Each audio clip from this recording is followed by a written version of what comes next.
আল্লাহ পাক বলেন, জেনে রাখো দুঃখ এবং কষ্টের সাথে রয়েছে সুযোগ আর সুবিধা, আর অসচ্ছলতার সাথে রয়েছে উদার সচ্ছলতা। জোরে কোন সুবহানাল্লাহ। কাজে ভয় পাওয়ার কারণ নাই, হতাশ হওয়ার কারণ নাই। গুনাহ করেছো, হতাশ হয়ো না। যুবকদের গুনাহ করা স্বাভাবিক। ইউনিভার্সিটির ছাত্র, কলেজের ছাত্র, প্রফেসর, শিক্ষক, অফিসার ঘুষ খেয়েছেন, জিনা করা হয়েছে, মদ খাওয়া হয়েছে, মিথ্যা কথা বলা হয়েছে, যাই কিছু করেন না কেন ভয় পাওয়ার কারণ নাই, নিরাশ হওয়ার কোনো দরকার নাই। আল্লাহ পাক ডেকে বলেছেন, কুল ইয়া ইবাদিয়াল্লাযীনা আসরাফু আলা আনফুসিহিম লা তাকনাতু মির রাহমাতিল্লাহ। আমার আল্লাহ বলেন, ও নবী আপনি শুনায় দেন, হে আল্লাহর বান্দারা, তোমরা যারা নিজেদের উপরে বাড়াবাড়ি করেছো, নিজেদের উপরে জুলুম করেছো, অত্যাচার করেছো, আমি আল্লাহর রহমত থেকে নিরাশ হয়ে যেও না। মানুষ যদি অপরাধ করে, বাপের সাথে অপরাধ করেছে, মায়ের সাথে অপরাধ করেছে, মা বাবা সন্তানের চাইতে এত বড় কল্যাণকামী তো আর কেউ নাই, কিন্তু মা বাবা কোনোদিন বলে না আয় আমার ছেলে তোরে মাফ করে দেই, এরকম বলে নাকি? মন চায় ছেলে যদি মাপ চাইতো, খুশি হয়ে মাফ করে দিতাম, কিন্তু কেন যে আসে না, ডাকে না যে আয় মাফ করে দেই।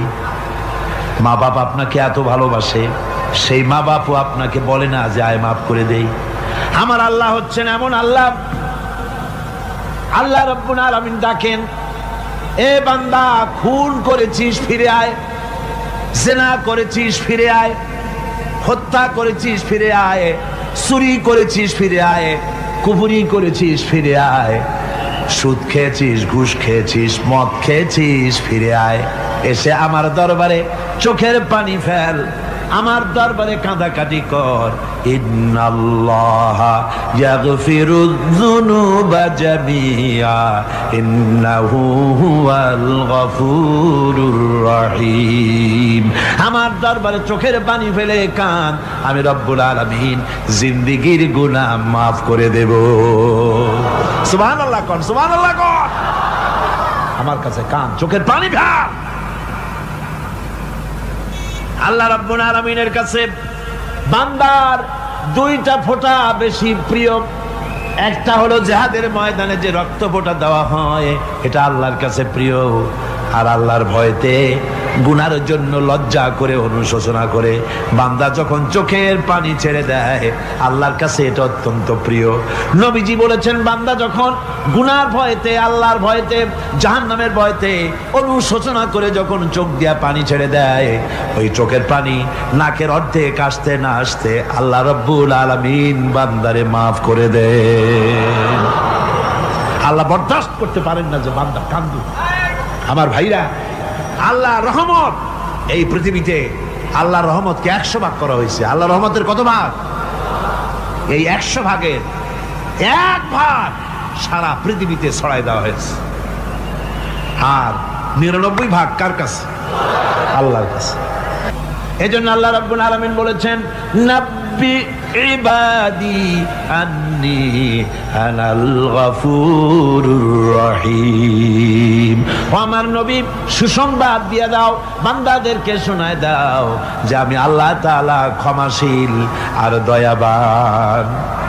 হুজুর কাঁদতেছিলেন, হযরত ওমর রাদিয়াল্লাহু তাআলা আনহু এসে দেখেন হুজুর একা কাঁদতেছে। হুজুর জিজ্ঞেস করছেন, হযরত ওমর জিজ্ঞেস করলেন, হুজুর আপনি কাঁদেন কেন একা একা?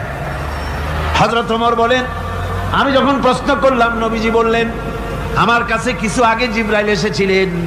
জিবরাইল এসে আমাকে বললেন, আল্লাহ পাক বলেছেন, হে আমার নবী, ইসলামের ভিতরে থেকে যে সমস্ত মানুষগুলো ইসলামের ভিতরে থেকে চুল আর দাড়ি পাকায় দিছে, কিয়ামতের দিন এই লোকগুলারে আমি শাস্তি দিতে আমার শরম হবে। হযরত ওমর বলেন, হুজুর উম্মতের জন্য কত বড় খোঁজ খবর এটা, আর আপনি কাঁদতেছেন। হুজুর বলেন, ওমর তুমি জানো না আমার কান্নার কারণ ভিন্ন। আমার কান্নার কারণ হলো যে আল্লাহ রাব্বুল আলামিন কিয়ামতের দিন দাড়ি চুল পাকা বান্দারে শাস্তি দিতে শরম করবেন, সেই দাড়ি চুল পাকা বান্দাগুলি আল্লাহর সাথে নাফরমানি করতে শরম করে না। আমি এই লজ্জায় কাঁদতেছি ভাইরা। হুজুর আল্লাহ পাক বলেন, আমার নবী, রাতের আধারে যখন একটা বুড়া আমার দরবারে হাত উঁচু করে, একটা বুড়া মানুষ রাতের আধারে যখন আমার দরবারে হাত উঁচু করে আর যখন বলতে থাকে রব্বুল আলামিন, আমার পেছনের জীবনটা বড় খারাপ করেছি, এমন কোন কাজ জীবনে করি নাই যা তোমার কাছে কিছু দাবি করতে পারি, সব রকমের নাফরমানি করেছি, আজ আমি বুড়া হয়ে গেছি, কামাই করতে পারি না, ছেলে আমাকে চোখে দেখতে পারে না, পুত্রবধূ আমাকে ঘরে জায়গা দেয় না, আমার স্ত্রী আমাকে দেখতে পারে না, রোজগার করতে পারি না, হাঁটতে পারি না, চলতে পারি না, সবার কাছে আমি তিতা হয়ে গেছি, আমি দাঁড়াতে পারি না, কোমরে ব্যথা পাই, হাঁটুতে ব্যথা পাই, চলতে পারি না, কানে শুনতে পাই না, চোখে দেখতে পারি না, আর তোমার কাছে কিছু চাইয়া নেব এমন ভালো কাজও করি নাই। এইভাবে যখন বান্দা কাঁদতে থাকে আমার দরবারে, ও আমার হাবিব আমার রহমতের দরিয়ায় জোশ মেরে যায়, আমার শরম হয় এই বুড়াটারে কেমনে খালি হাতে ফিরাইয়া দেই। সুবহানাল্লাহ, সুবহানাল্লাহ। আমার আল্লাহর এত দয়া, আমার আল্লাহর এত মায়া, এত মহব্বত। আমার আল্লাহ রাব্বুল আলামিন বলেন, ওয়াইযা সালাকা ইবাদি আন্নী ফাইন্নী করিব। আমার হাবিব, আমার বান্দা আমার ব্যাপারে প্রশ্ন করে, আমি বান্দার একদম নিকটে। কোরআন শরীফের ভিতরে যত জায়গায় রাসূলকে বলা হয়েছে সুয়ালের কথা, আপনাকে প্রশ্ন করা হয়, আল্লাহ তার জবাব কুল এই কথা বলে জবাব দিয়েছেন। যত জায়গায় সুয়াল এসেছে, যেমন কোরআনে কারীমের মধ্যে আল্লাহ পাক বলেন, ওয়ায়াসআলুনাকা আনিল মাহিদ, মেয়েদের হায়েজ সম্পর্কে জিজ্ঞাসা করা হয়, কুল হিয়া আযা, হে নবী আপনি বলুন। এভাবে করে কুল দিয়ে জবাব দেওয়া হচ্ছে। আবার প্রশ্ন করা হচ্ছে, ওয়ায়াসআলুনাকা আনিল আনফাল, এই গনিমতের মাল সম্পর্কে হুজুর আপনাকে, হে নবী আপনাকে প্রশ্ন করা হয়। আল্লাহ কুল দিয়া জবাব দিলেন, আল্লাহ বলেন আপনি বলেন। ওয়ায়াসআলুনাকা আনিল খামরি ওয়াল মাইসির, আল্লাহ পাক বলেন নবী আপনারে প্রশ্ন করা হয়, কুল ফীহিমা ইসমুন কাবীর, আল্লাহ কুল দিয়া বললেন তুমি বলো। আবার বলা হলো, ওয়ায়াসআলুনাকা আনিল আহিল্লা কুল হিয়া মাওয়াকিতু লিন্নাস, ও নবী আপনাকে প্রশ্ন করা হয় চাঁদের ক্রমবর্ধমান এবং ক্রমহ্রাস, এই যে বাড়ে আর কমে, পূর্ণিমা হয় অমাবস্যা হয়, কেন হয় আপনি বলুন। কুল, আপনি বলেন এটা আমি অক্ত এবং সময়, বছর আর দিন গণনা করার জন্য পৃথিবীবাসীদের জন্য বিনা পয়সায় একটা ক্যালেন্ডার বানাইয়া আকাশে ঝুলাই রেখেছি। এভাবে যত জায়গায় এসেছে আপনাকে প্রশ্ন করা হয়, তত জায়গায় আল্লাহ জবাব দিয়েছেন কুল, আপনি বলেন। গোটা কোরআন শরীফের ভিতরে এই একটি মাত্র জায়গা যেখানে বলা হয়েছে আপনাকে প্রশ্ন করা হয়, আল্লাহ এখানে বলতে পারতেন কুল আপনি বলেন, আল্লাহ তোমাদের নিকটবর্তী, এভাবে জবাব হয় নাই। এটা কায়দাটা হলো এই, আল্লাহ বলতেছেন ওয়াইজা সালাকা ইবাদি, ও আমার নবী প্রশ্ন তো আমার বান্দারা আমার ব্যাপারে করেছে, এবার আপনার জবাবের কোনো দরকার নাই, প্রশ্ন আমার ব্যাপারে আমি নিজে জবাব দিয়ে দেই, ফাইন্নী করিব। ও বান্দা আমার ব্যাপারে প্রশ্ন করেছিস, জবাব আমি দেই, আমি তোর সবচাইতে বেশি নিকটে। সুবহানাল্লাহ, কত নিকটে? ওয়ানাহনু আকরাবু ইলাইহি মিন হাবলিল ওয়ারিদ, তোর যে রগ এই শাহরগের চাইতেও আমি তোর বেশি কাছে। সুবহানাল্লাহ, আমারে ডাক, আমারে ডাক, কলিজা দিয়া ডাক, অন্তর দিয়ে ডাক। মনের থেকে মানুষ যদি ডাকে, মুখের ডাক আর মনের ডাক এক জিনিস নয়। দিল সে জুবাত নিকলতি হ্যায় असर रखती है पर नहीं मगर ताकते परवाज रखती है। দিল থেকে যে কথা বেরোয় তা প্রভাব বিস্তার করে, ডানা নাই কিন্তু ওড়ার ক্ষমতা রাখে। মনের কথাই ভিন্ন, মন থেকে, দিল থেকে, কলিজা থেকে, অন্তরের গভীর কন্দর থেকে মুহাব্বতের সাথে কেউ যদি একবার বলে আল্লাহ, আল্লাহ রাব্বুল আলামিন বলেন অন্তরের অন্তঃস্থল থেকে একটি বার যদি বান্দা বলেন আল্লাহ, আল্লাহ বলেন 70 বার সাড়া দিয়া জিজ্ঞেস করি বান্দা কি চাও, আমি তোমার কাছে আছি। সুবহানাল্লাহ, আমি তোর একদম কাছে, কি চাস বল, বল আমার কাছে। এমন দয়াবান, এমন মেহেরবান, এমন আল্লাহ আমাদের।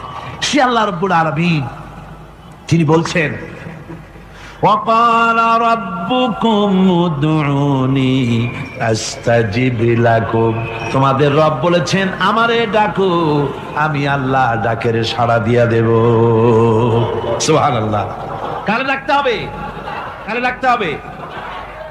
এই বিশাল জনসমুদ্র একটুকে চিল্লা কোন কারে ডাকতে হবে? কোন পীর সাহেবকে নয়, আল্লাহর কসম কোন খাজা বাবাকে নয়, ডাকতে হবে কারে? চিল্লায় কোন কারে? ওয়াকালা রাব্বুকুম উদউনি, তোমার রব তোমাকে বলতেছে আমারে ডাকো, আস্তাজিব লাকুম, আমারে ডাকবে আমি সাড়া দিয়ে দেব। সুবহানাল্লাহ। আল্লাহকে ডাকেন, কি চাই আপনার বলেন, কি চাই? আল্লাহর কাছে চান, আল্লাহ দিয়ে দিবে। দেওয়ার জায়গা আল্লাহর কাছে চাইবেন, আল্লাহ দিবেন। দেওয়ার জায়গা, চাওয়ার জায়গা হলো সেজদায় পড়ে যাবেন। আমার ভাইয়েরা জায়গাটা চিনায় দিলাম। মাজারে যাওয়া লাগবে না, কবরে যাওয়া লাগবে না। 2 রাকাত নামাজ পড়ে সেজদায় পড়ে গিয়া যত বিপদ আছে, মুসিবত আছে, সেজদার মধ্যে চোখের পানি ছেড়ে দেন আর কেন্দে কেন্দে জীবনের কথা বলেন। আল্লাহ রাব্বুল আলামিন আপনার আওয়াজ শুনবেন আর দোয়া কবুল করে নিবেন। কাঁদতে হবে আল্লাহর কাছে। কার কাছে? আল্লাহর কাছে। আল্লাহর প্রতি আপনি পূর্ব পশ্চিমে কতবার মুখ ঘোরালেন, এটাই কিন্তু আপনার আসল সৎ কাজ নয়। আসল সৎ কাজ হলো আল্লাহর প্রতি ঈমান আনা।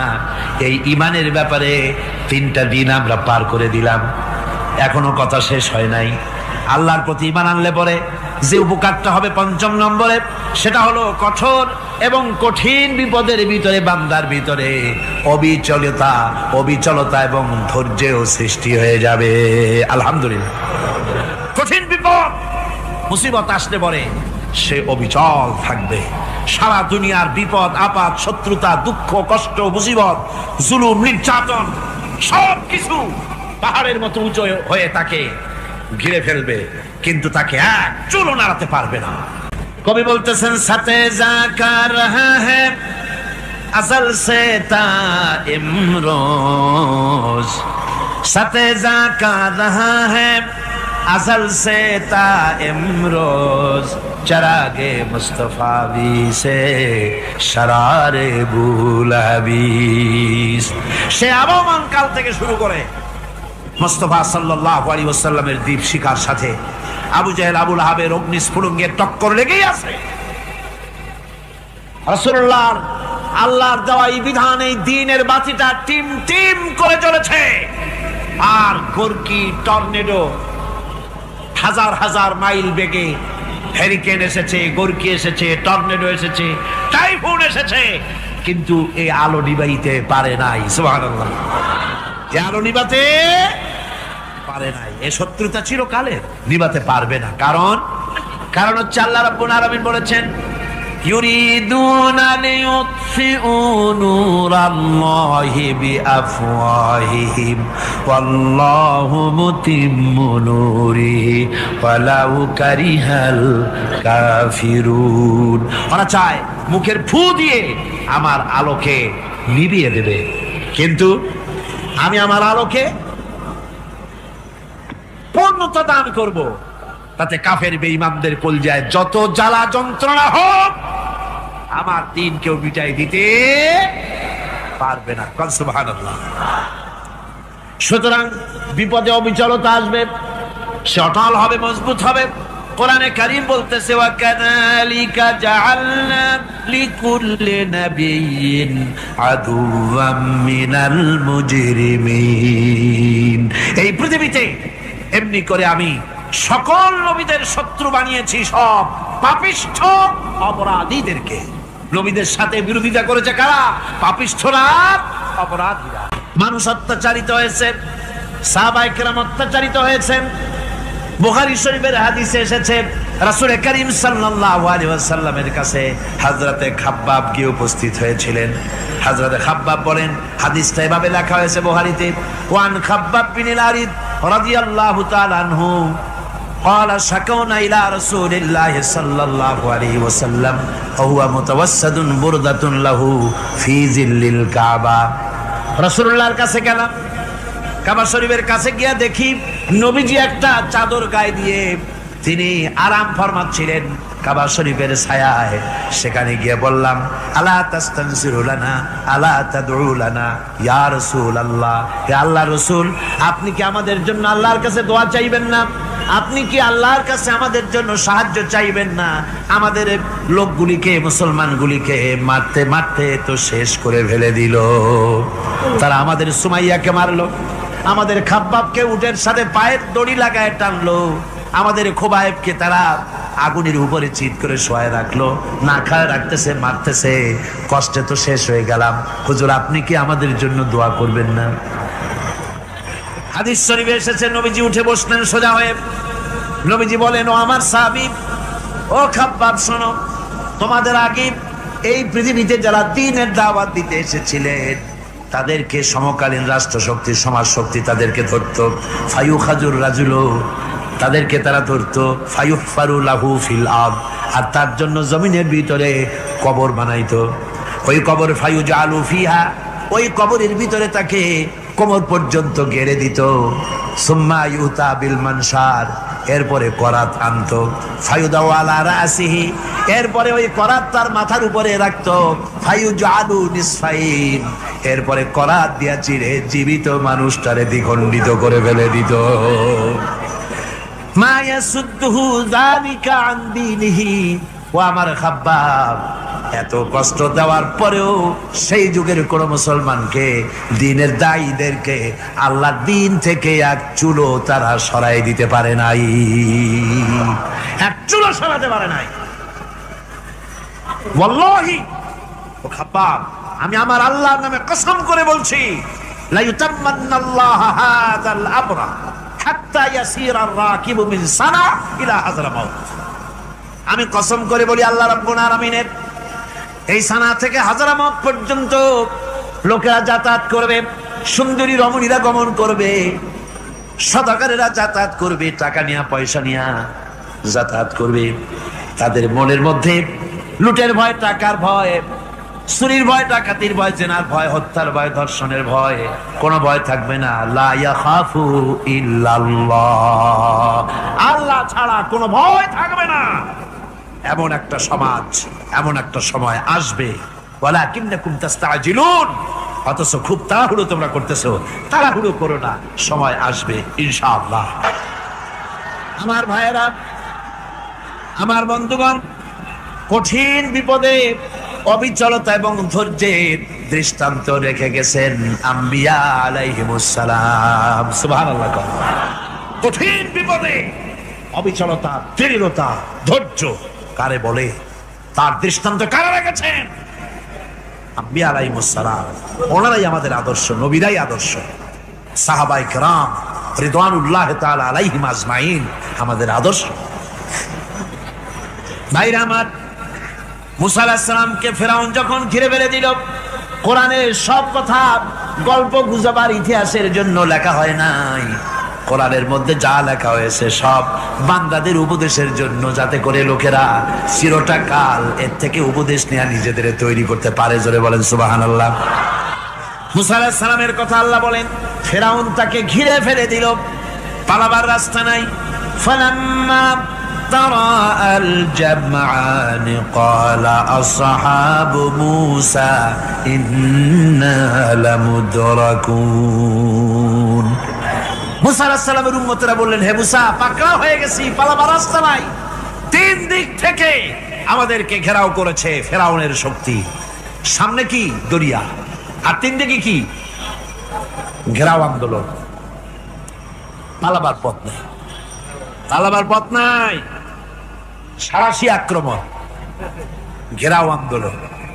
মুসা আলাইহিস সালামকে ঘেরাও করে ফেলেছে, পালাবার উপায় নাই। একদিকে দরিয়া, তিন দিকে ফেরাউনের শক্তি। এই যে ঘেরাও টেরাও মানে নতুন তো না, ধর্মঘট নতুন না, এ পুরানা জিনিস। এই পৃথিবীতে সর্বপ্রথম ধর্মঘট কিসের উপরে হয়েছে জানেন? এই পৃথিবীর প্রথম ধর্মঘট হয়েছে পেঁয়াজ, রসুন আর ডাইলের উপরে। মুসা আলাইহিস সালামের জামানায় লান নাসবিরা আলা তাআমিন ওয়াহিদ, আমরা এক রকমের খাদ্য আর খাবো না, আমাদের পেঁয়াজ দেওয়া লাগবে, ডাল দেওয়া লাগবে, রসুন দেওয়া লাগবে। সর্বপ্রথম ধর্মঘট হয় মুসা আলাইহিস সালামের জামানায়, সেখান থেকে শুরু হয়েছে। তিন দিক থেকে ঘেরাও হয়ে গেছে, পালাবার কোনো রাস্তা নেই। হযরতে মুসা আলাইহিস সালামের কাছে উম্মতেরা বললেন, পালাবার তো কোনো পথ নাই, এখন উপায়টা কি? আমাদের তো আর উপায় নাই। মুসা আলাইহিস সালাম দেখেন বিপদে পড়ে গেছেন, কিন্তু ধৈর্য হারান নাই, ভয় পান নাই। ভয় পাইছিলেন? ভয় পেয়েছেন? প্রশ্নই ওঠে না। মুসা আলাইহিস সালাম আল্লাহ পাক যাদেরকে বলেছেন উলুল আযম রাসূল, যাদের বলেছেন তার মধ্যে হযরত মুসা একজন উলুল আযম পয়গম্বর। চারটিখানি কথা না, আল্লাহ কথা বলছেন তার সাথে, কালিমুল্লাহ তিনি। সুবহানাল্লাহ। কর মুসা আলাইহিস সালাম শোনালেন, কাল্লা ইন্না মাইয়া রাব্বি সায়াহদিন। কখনো নয়, আমার উম্মতেরা ভয় পেও না, আমার রব অবশ্যই আমাকে পথ দেখাবে। সুবহানাল্লাহ। তিন দিক থেকে শত্রু, একদিকে দরিয়া, পালাবার কোন রাস্তা নাই। সেখানে দৃঢ়তার সাথে তিনি বলছেন, অবশ্যই আমার আল্লাহ আমারে পথ দেখাবে। সুবহানাল্লাহ। নবীরা এই দৃঢ়তা দেখিয়েছেন, অবিচলতা দেখাইছেন। আল্লাহ পাক মুসা আলাইহিস সালাম যখন এই দৃঢ়তা দেখালেন, এই অবিচলতা দেখালেন, সঙ্গে সঙ্গে জিবরাইল এসে হাজির হয়ে গেলেন। আল্লাহ পাক বলেন, ফাআওহাইনা ইলা মুসা আন আদরিব বিআসাকাল বাহরা ফানফালাকা ফাকানা কুল্লু ফিরকিন কাত্তাউদিল আযীম। মুসা আলাইহিস সালামকে আমি ওহী নাযিল করলাম, তাকে বললাম হাতে যে লাঠি আছে, এই লাঠি দিয়ে আঘাত করো দরিয়ার উপরে। দরিয়ার উপরে আঘাত করলেন, একটা রাস্তা হয় নাই, 12টা রাস্তা তৈরি হয়ে গেল। আর দেওয়ালগুলা পাহাড়ের মতো উঁচা হয়ে গেল। দরিয়ার ভিতরে পাহাড়ের মতো উঁচা, মজবুত 12টা রাস্তা। এবার মুসা আলাইহিস সালাম তার দলবল নিয়ে চললেন। আল্লাহ রাব্বুল আলামিন বলেন, ওয়া আনজাইনা মুসা ওয়া মান মাআহু আজমাইন। মুসা এবং তার সাথী সঙ্গীদেরকে আমি পার করে দিলাম। মুসা আলাইহিস সালাম এবং তার সাথী সঙ্গী নিয়ে যখন দরিয়ার মাঝখানে আসছে, ফেরাউন তার দলবল নিয়ে এসে গেছে। আসে দেখে নদীর মধ্যে রাস্তা। বাবা, উক্ত কায়দা। ও মনে করছে ওর বাজানের তৈরি করা ডিস্ট্রিক্ট বোর্ডের রাস্তা। ওর লোকজন নিয়ে নেমে গেছে দরিয়ার ভিতরে। ও আসছে মাঝখানে, মুসা আলাইহিস সালাম চলে গেছে ওপার, দরিয়া পার। মাঝখানে যখন এসে গেল, আল্লাহ রাব্বুল আলামিন পানিকে অর্ডার করলেন কুন। আল্লাহর তো বটন টেপা লাগে না, মুখ দিয়া কোনো হুকুম করা লাগে না, শুধু বলেন কুন। যে ব্যাপারে কুন বলেন ফায়াকুন, সাথে সাথে হয়ে যায়। আল্লাহ বললেন কুন, আর অমনি রাস্তা বন্ধ হয়ে গেল। এবার তুফান শুরু হয়েছে নদীতে, ঢেউয়ের উপরে ঢেউ, মৌজুন কাল জিবাল, পাহাড়ের মতো উঁচু হয়ে হয়ে ঢেউ আসতেছে। দলবল ঘোড়া আর অস্ত্রপাতি যা ছিল সব মরে শেষ। এবার ফেরাউন একা উপরে ওঠে আর নিচে নামে, পানি খেতে খেতে পেটের কাম সারা। জনমের খাওয়া খাইছে পানি, এখন জান যা, বাঁচবার আর উপায় নাই, বাঁচবার আর উপায় নাই। ফেরাউন তার নিজের জীবন সম্পর্কে হতাশ হয়ে গেল। এবার ফেরাউন বলতেছে আমানতু আন্নাহু লা ইলাহা ইল্লাল্লাযী আমানাত বিহি বানু ইসরাঈল। আমি ঈমান আনলাম, আমি ঈমান আনলাম আল্লাহ ছাড়া কোনো ইলাহ নাই। ওই আল্লাহর উপর ঈমান আনলাম যে আল্লাহর উপরে ঈমান এনেছে বনি ইসরাঈলেরা। আল্লাহ যাতে ঠিক পাইছে কোন আল্লাহর উপর ঈমান আনছে। বনি ইসরাঈল নেন আল্লাহর উপর ঈমান আনলাম। আল্লাহ এই তো মুসলমান হয়ে গেছি, এরপরও আমার সুবাও কেন? আল্লাহ রাব্বুল আলামিন জবাবে বলেন আল আন, এখন ওয়াকাদ আসাইতা ক্বাবলু ওয়া কুনতা মিনাল মুফসিদিন। এখন ঈমান আনার কথা বলছো, অথচ যুগের পর যুগ, বছরের পর বছর ধরে আমার মানুষের উপরে মন গড়া আইন চালায়েছ, আমার পয়গম্বরের সাথে বেয়াদবি করেছ। আজ তোমাকে আমি ছাড়ছি না, তোমাকে আজকে ছেড়ে দেব না, আমি তোমাকে মারব। আর সমস্ত প্রাণীগুলিকে, স্থলচর প্রাণীগুলিকে আল্লাহ পাক অর্ডার দিয়া দিলেন, এই ফেরাউনের লাশকে ডুবাবি না, পচাবি না, খাবি না। আল ইয়াউমা নুনাজ্জিকা বিবাদানিক, আমি তোমার শরীরে বাঁচায় দেব। পোকে খাবে না, পানিতে পচবে না, মাছে খাবে না, কুমিরে খাবে না, দুনিয়ার কোনো পশুতে খাবে না। আমি তোরে শুটকি বানাইয়া রাখবো, যাতে করে দুনিয়ার সমস্ত ফেরাউন যত যুগে যুগে আসে তোরে দেখে যেন হেদায়েত নিতে পারে। ফেরাউনকে আল্লাহ শুটকি বানায় রাখছে।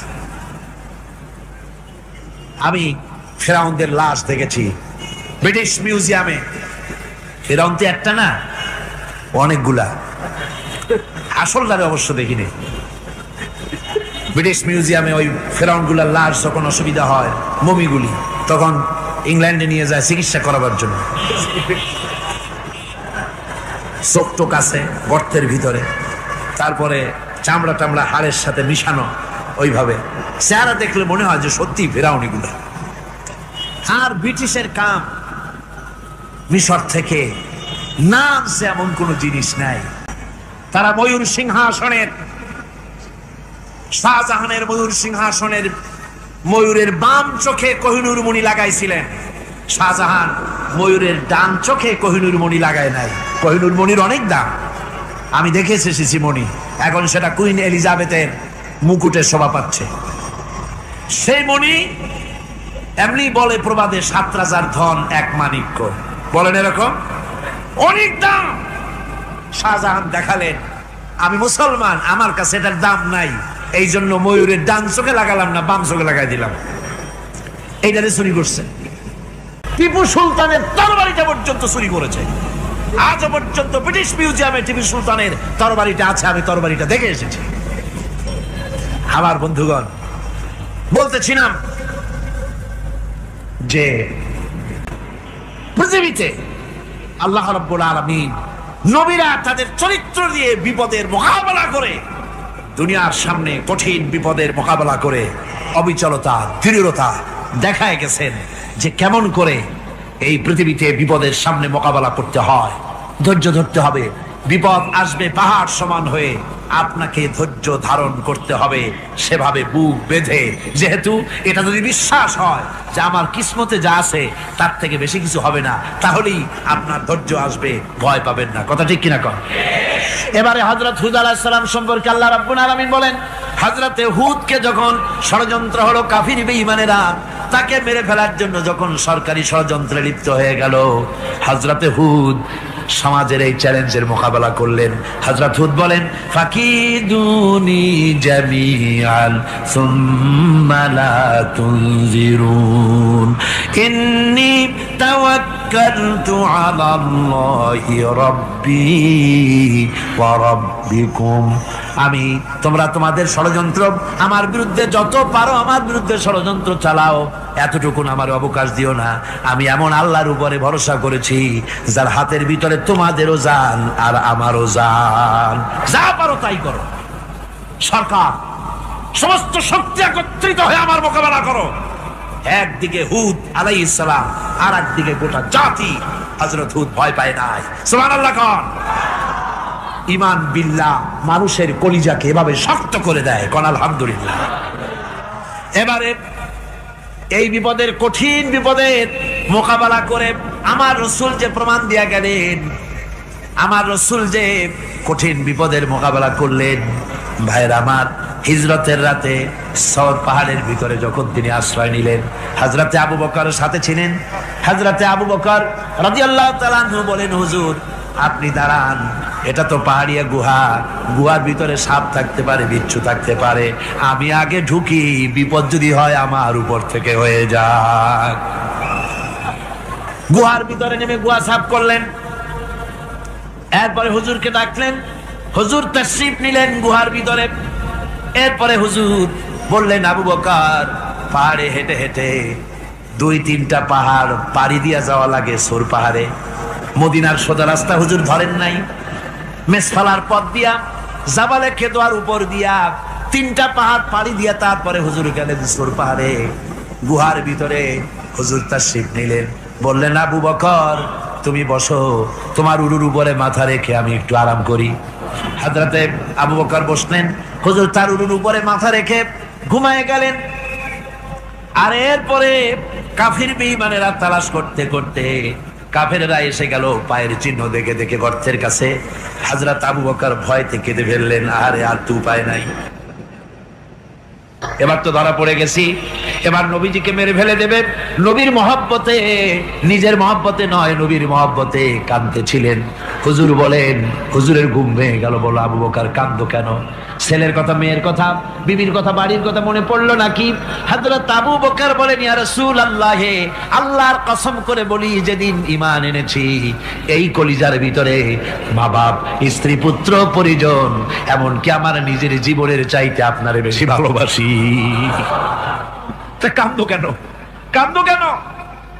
হযরত আবু বকর বলেন, হুজুর ধরা পড়ে গেছি, কাফেররা এসে গেছে, গর্তের কাছে তাকালি আমাদের দেখতে পাবে, আমরা তো মাইনরিটি, ওরা তো মেজরিটি, আমরা তো ধরে মারি ফেলাই দেবে, আপনাকে মেরে ফেলে দেবে, এই জন্য কাঁদি। আল্লাহ রাব্বুল আলামিন, হুজুর তখন কি দৃঢ়তা, কি অবিচলতা, কি ধৈর্যের পাহাড় সম মনোবৃত্তি তখন দেখালেন। আল্লাহ কোরআন শরীফে চিরকাল যাতে মানুষেরা হেদায়েত দিতে পারে, সেজন্য হুজুরের কথা উঠায় দিলেন কোরআনে। আল্লাহ পাক বলেন, ইযহুমা ফিল গার ইয ইয়াকুলু লিসাহিবিহি লা তাহজান ইন্নাল্লাহা মা'ানা। ও বন্ধু, ভয় পেও না, আল্লাহ আমাদের সাথে আছেন। সুবহানাল্লাহ। আল্লাহ আমাদের সাথে আছেন, আমরা মাইনরিটি নই, আমরা মেজরিটি। আল্লাহ আছে আমার সাথে, ভয় পাওয়ার কোনো কারণ নাই। সুবহানাল্লাহ। আল্লাহ পাক বলেন, ফাআনজালাল্লাহু সাকিনাতাহু আলাইহি ওয়া আইয়াদাহু বিজুনুদিন লাম তারাওহা। আমি এদের অন্তরের ভিতরে আমি শান্তি নাজিল করে দিলাম, প্রশান্তি দিয়া দিলাম, আর আমি সাহায্য করলাম, আর এমন সব সৈন্য পাঠায় দিলাম যে সৈন্যগুলি তোমরা দেখতে পাও নাই। সুবহানাল্লাহ ওয়া বিহামদিহি।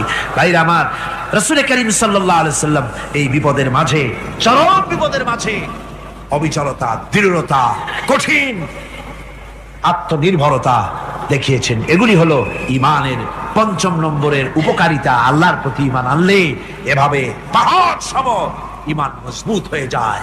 জেলের পরোয়া করি না, ফাঁসির পরোয়া করি না, শহীদ হওয়ার পরোয়া করি না, মেরে ফেলে দেবে, উড়ায় দেবে, হত্যা করবে, পরোয়া করি না। পরোয়া করি কেবলমাত্র কাকে? জোরে বলেন কারে? এইরকম মুসলমান হাজার হাজার লাখ লাখ দরকার নাই, 313 জন যথেষ্ট। কয়জন যথেষ্ট? 313 জন যথেষ্ট। বদরে যারা জান দিয়ে, মাল দিয়ে দ্বীনকে প্রতিষ্ঠিত করেছিলেন, এরকম 313 জনই যথেষ্ট ছিল। এই দৃঢ়তা, এই অবিচলতা, এই ঈমান, এই ধৈর্য শিক্ষা দেয়, এই উপকার করে ঈমান বিল্লাহ। আল্লাহর প্রতি ঈমান আনলে এভাবে পাহাড়ের মতো শক্ত হয়ে যায় কলিজা। কোন আলহামদুলিল্লাহ। আমার বন্ধুগণ, এবার আমি বলবো সর্বশেষ উপকারের কথাটা বলি, মোনাজাত ছেড়ে দেব। কয়টার কথা বলছিলাম? উপকার ছয়টা উপকারের কথা বলেছি। অনেকগুলি বৈশিষ্ট্য, অনেকগুলি উপকারের মধ্যে আল্লাহর প্রতি ঈমানের 6টা উপকারের কথা 5টা বলা হয়ে গেছে। এবার 6ষ্ঠ নম্বর এবং শেষ নম্বর, এটা হচ্ছে আল্লাহর প্রতি ঈমান আনলে পরে তার দ্বারা সবচাইতে বেশি ফায়দা পায় সমাজ এবং রাষ্ট্র। কল আলহামদুলিল্লাহ, কল আলহামদুলিল্লাহ। আল্লাহর প্রতি ঈমানের দ্বারা নৈতিক সংশোধন হয় এবং রাষ্ট্র আর সমাজ সবচাইতে বেশি উপকৃত হয়। কারণ হলো ঈমানদার ব্যক্তি আল্লাহর প্রতি যে ঈমান এনেছে তার মনের মধ্যে ধারণা এটা হয়, আমার কোনো কাজ তো গোপন থাকে না। ইন্নাল্লাহা লা ইয়াখফা আলাইহি শাইউন ফিল আরদি ওয়ালা ফিস সামা। আল্লাহর কাছে গোপন বলতে কিছু নাই, আকাশেও নাই, জমিনেও নাই, কোনো কিছু গোপন নাই। সুতরাং আমি যা করি সব আল্লাহ দেখেন এবং শোনেন। এমনকি মানুষ যে কল্পনা করে সে কল্পনাও আল্লাহ টের পায় না, নাকি টের পায় কিনা? وَإِن تُبْدُوا مِنْ أَنفُسِكُمْ أَوْ تُخْفُوهُ يُحَاسِبْكُم بِهِ اللَّهُ। মনের ভিতরে যে কল্পনা করো, আল্লাহ পাক বলেন এই কল্পনারও হিসাব আমি রব্বুল আলামিন তোমার কাছ থেকে নেব। ফায়ুআযযিবু মান ইয়াশাউ, যারে খুশি শাস্তি দেব আর যারে খুশি আমি maaf করে দেব। জোরে বলেন সুবহানাল্লাহ। ফায়াগফিরু লিমান ইয়াশা ওয়া ইউআযযিবু মান ইয়াশা, যারে খুশি maaf করব, যারে খুশি শাস্তি দেব, কল্পনারও হিসাব নেব।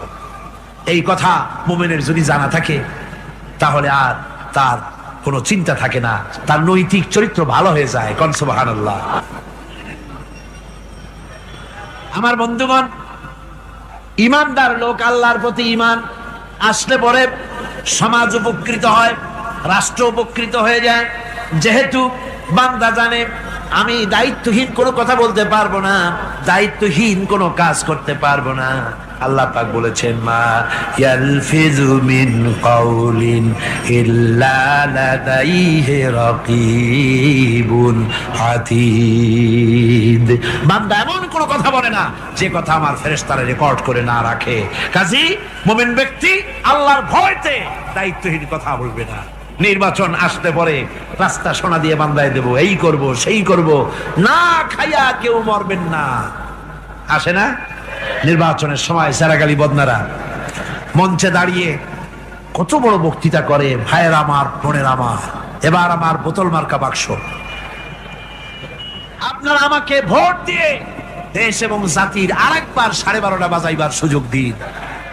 এবার ক্ষমতায় গেলে কেউ না খাইয়া মরবেন না, কিন্তু কি খাইয়া মরবে তাও বলেন। এর মারফতি অর্থ হচ্ছে এই, ওরা যদি ক্ষমতায় যেতে পারে তাহলে বিষ খাইয়া হোক, গুলি খাইয়া হোক, কিছু না কিছু খেয়ে মরতে হবে। একেবারে খালি পেটে মরলে গ্যাস্ট্রিক হওয়ার সম্ভাবনা আছে। ঈমান বিল্লাহ যদি না থাকে, আল্লাহর ভয় যদি না থাকে, তাহলে দায়িত্বহীন কথা বলে। আর আল্লাহর ভয় যদি থাকে তাহলে নৈতিকতার সংশোধন হয়ে যায়, দায়িত্বপূর্ণ কথা বলে, মানুষকে ফাঁকি দেয় না। আমার বন্ধুগণ, আল্লাহ রাব্বুল আলামিন তার বান্দা যারা আল্লাহকে ভয় করে, সে ভয় করা বান্দাগুলির মনের মধ্যেই চিন্তা এসে যায়, আমি যেখানে থাকি না কেন আল্লাহ আমাকে দেখতেছেন, শুনতেছেন। হযরত ওমর রাদিয়াল্লাহু তাআলা আনহু রাতের আধারে শেষ রাত্রে ঘুরতেছিলেন, দেখেন এক বাড়িতে কথা হচ্ছে, কথাবার্তার আওয়াজ পাওয়া যায়। মনে করলেন কোনো অসুখ বিসুখ নাকি। ঘরে গিয়ে কান পাচ্ছেন দেওয়ালের সাথে, শুনতে পাচ্ছেন ভিতরে বুড়ি মা তার মেয়েকে বলছে, এই মেয়ে ওঠ, উঠের দুধ দোয়াই নিয়ে আসছি, এর মধ্যে পানি মিশা, তারপর সকালে বাজারে নিয়ে যা। মেয়ে বলছে, মা এই কামটা আমি পারবো না। কেন পারবি না? হযরত ওমর ফরমান জারি করেছেন, দুধে পানি মিশাতে নিষেধ করেছেন, কাজে এই কাজটা আমি পারবো না। আরে বেটি, আমিরুল মুমিনিন দেখ এখন কোথায় যায়, ঘুমায় আছে, সে কি দেখতেছে নাকি যে পানি মিশাই না কি মিশাই? মেয়ে বলতেছে, মা আমিরুল মুমিনিনকে ফাঁকি দেওয়া যেতে পারে, তার পুলিশ বাহিনীকে ফাঁকি দেওয়া যেতে পারে, কিন্তু আল্লাহ রাব্বুল আলামিনের চোখকে ফাঁকি দেওয়া যাবে না।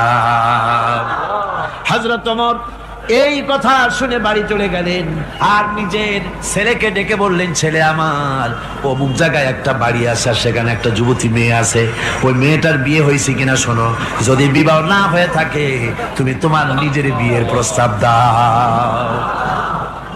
আমিরুল মুমিনিন এই মেয়েটা সুন্দরী কেমন, স্বাস্থ্য কেমন কিছুই দেখলেন না, দেখলেন তাকওয়া। কি দেখলেন? আল্লাহর ভয়। আল্লাহর ভয় যখন একটা জাতির মধ্যে আসে, পুলিশ লাগে না, পুলিশের কাজ কমে যায়।